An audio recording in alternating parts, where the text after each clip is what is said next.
د ایگزیسټنس آف ګاډ یعنی د الله تعالی په موجودیت باندې ډېر دلایل دی الحمدلله، که هغه مشاهداتي دي، که هغه واقعاتي دي او که هغه نقلي دي هم شته دی. ټولو نه اول ملحدین په ساینس باندې سل په سلو کې یقین کوي. راځه چې ملحدینو ته د ساینس نه د الله تعالی په موجودیت باندې دلیل پیش کړو. د فزیکس یو قانون دی، د سیکنډ لا آف ترموډاینامیکس، دویم قانون د ترموډاینامیکس. دا څنګه قانون دی؟ د دې څه مراد دی؟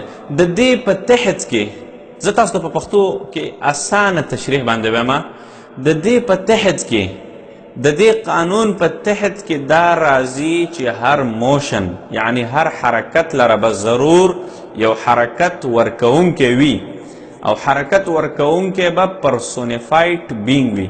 دا په اسانه الفاظو کې تشریح ده. نو پرسونیفاید بین نه مراد څه شی دی؟ پرسونیفاید بین هغه ذات چې هغه ژوندی وي او فیصله کولی شي. نو اوس دا خو د ساینس د دې قانون یو اړخ شو. اوس ساینس بله خوا دا وایي چې سپوږمۍ هم حرکت کوي، دنیا هم حرکت کوي. صحیح ده؟ نو چې کله هم سپوږمۍ هم حرکت کوي او دنیا هم حرکت کوي، نو د دې ترموډاینامیکس د قانون تر مخې به خامخا به دې له حرکت ورکوونکی هم وي که نه؟ او حرکت ورکوونکی به پرسونیفاید بینګ وي، یعنی فیصله کوونکی به وي. هغه به داسې حرکت ورکوونکی وي چې هغه به فیصله هم کولی شي. نو معلومه دلته دا شوله چې سپوږمۍ هم حرکت کوي، د دنیا هم حرکت کوي. نو معلومه دا شوله د دې نه چې حرکت ورکوونکی هم شته دی او حرکت هم شته دی. نو حرکت څه شی کوي؟ سپوږمۍ او دنیا. او حرکت ورکوونکی څوک دی؟ الله تعالی دی. صحیح ده؟ دا یو ثبوت شو. دویمه خبره دلته دا معلومیږي، علمي نقطه تاسو ته دلته وایم، یو درې څلور نکات دلته تاسو ته په دې ځای کې زه وایم. د دې ځای نه د شرک باطلیت هم معلومیږي. څنګه؟ پرسونیفاید بین یعنی فیصله کوونکی ذات به هغه حرکت ورکوي. بوتانو کې خو سا نشته دی که نه؟ بوتان خو جاندار نه دي، بینګ کې نه راځي، پرسونیفاید بینګ خو نه راځي، فیصله نشي کولی. صحیح ده؟ نو دلته د بوتانو باطلتوب هم معلوم شو. نو الحمدلله موږ ملحدینو ته نه یوازې دا ثابتولی شو د ساینس نه چې الله تعالی شته دی، بلکې دا هم ورته ثابتولی شو چې دا بوتان یا دا شرکیات دا ټول باطل پرست دي، صرف او صرف یوازې الله تعالی دی چې د ټول کائنات ته حرکت ورکوي. دویمه نقطه نه دا معلومیږي چې مجوسیت هم باطله او باطله ده، ځکه چې هغوی د مجوسیان د اور عبادت کوي او اور نه جاندار دی او نه پرسونیفاید بین دی، یعنی فیصله کولی شي. درېیمه نقطه نه دا معلومیږي انسان تر څو پورې ژوندی وي نو دی فیصله کولی شي، دی حرکت ورکولی شي. یو شیز ته یو انسان ته ډوډۍ داسې دوی شي، انسان ته چې دی دوی په خپل لاس باندې ورکولی شي، انسان سره مرسته کولی شي، مدد کولی شي په خپل لاس باندې، ځکه چې دی ژوندی او دا مدد دا ډوډۍ چاته ورکول یا دا دوا ورکول دا هر څه چې ورکول دا یو خاص فیصله غواړي. صحیح ده؟ دا په یو خاص ذهنیت باندې کیږي. نو کله چې هم یو انسان مړ شي نو د ده نه الله تعالی د فیصلې استعداد او قوت واخلي، د ده نه سا ووځي، د ده دماغ کار پرېږدي. صحیح ده؟ چې هر کله هم یو انسان فیصله نشي کولی نو آیا بیا به هغه چا سره مدد وکړی شي؟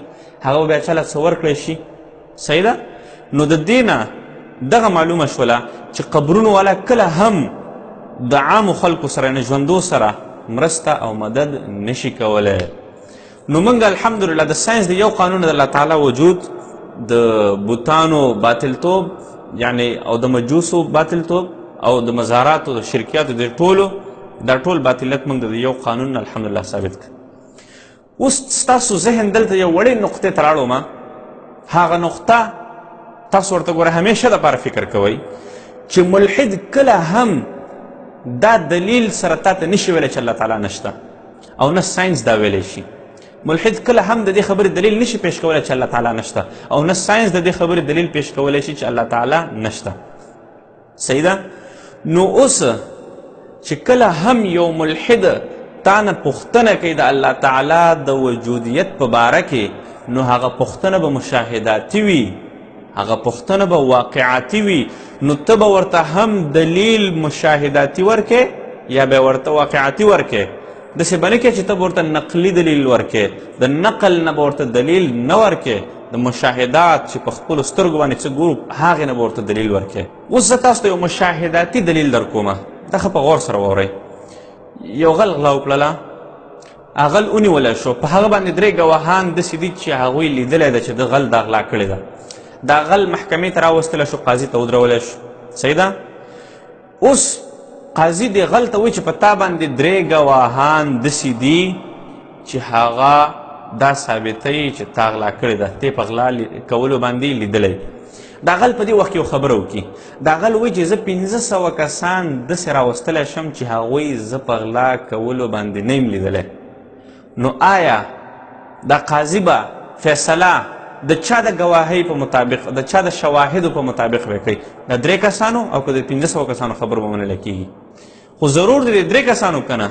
وجه څه شی ده؟ وجه دا ده چې هغې 500 نه ده لیدلی، نو نه لیدل خو څه دلیل نه دی که نه. یو شی چې چا نه دی لیدلی د دې نه مراد دا دی چې هغه نشته دی. خو د ډارون په نظریه باندې ملحدین یقین کوي. نو آیا ډارون په خپلو سترګو باندې دا لیدلی و چې شادوګک نه انسان جوړېږي، یا یو سپیشیز نه چې دی چینجی جوړېږي او بیا هغه ارتقا کوي شادوګک ته جوړ شي، بیا ته انسان جوړ شي؟ دریم دلیل تاسو واورئ. ملحدین یا ساینس دا وایي چې دا کائنات اکسیډنټلی جوړ شوی، حادثاتي جوړ شوی دی. نو آیا تاسو په دنیا کې داسې چېرته لیدلي دي چې یو 2 ګاډي خپلو کې جنګېدلي او د دې دواړو ګاډو ښیښې پرزې را جمع شوي، یو ښایسته ګاډی ته جوړ شوی؟ آیا تاسو په دنیا کې داسې چېرته زلزله لیدلې ده یا داسې حادثه هم لیدلې چې یو کور راغورځېدلی او هغه کور ورسره آباد شوی؟ حادثاتو کې تخریب کیږي او که نه جوړېدل کیږي.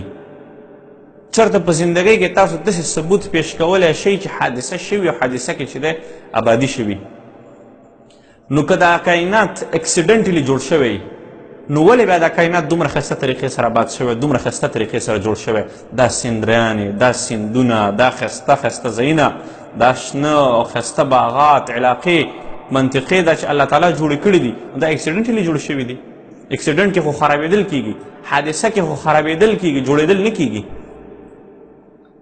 نو معلومه دا شوله چې دا کائنات اکسیډنټلی نه دی جوړ شوی، بلکې دا یو خاص فیصله کوونکي په یو خاصې فیصلې باندې جوړ شوی دی چې هغه د چا فیصله ده؟ هغه د رب العالمین فیصله ده چې هغه په خپله فیصله باندې دا کائنات جوړ کړی دی او داسې ښایسته انداز سره جوړ کړی دی. دا حیوانات، دا نباتات، دا ټول د انسان ته تابع کړي دي او دا انسان یې په دې کې اشرف المخلوقات ګرځولی دی.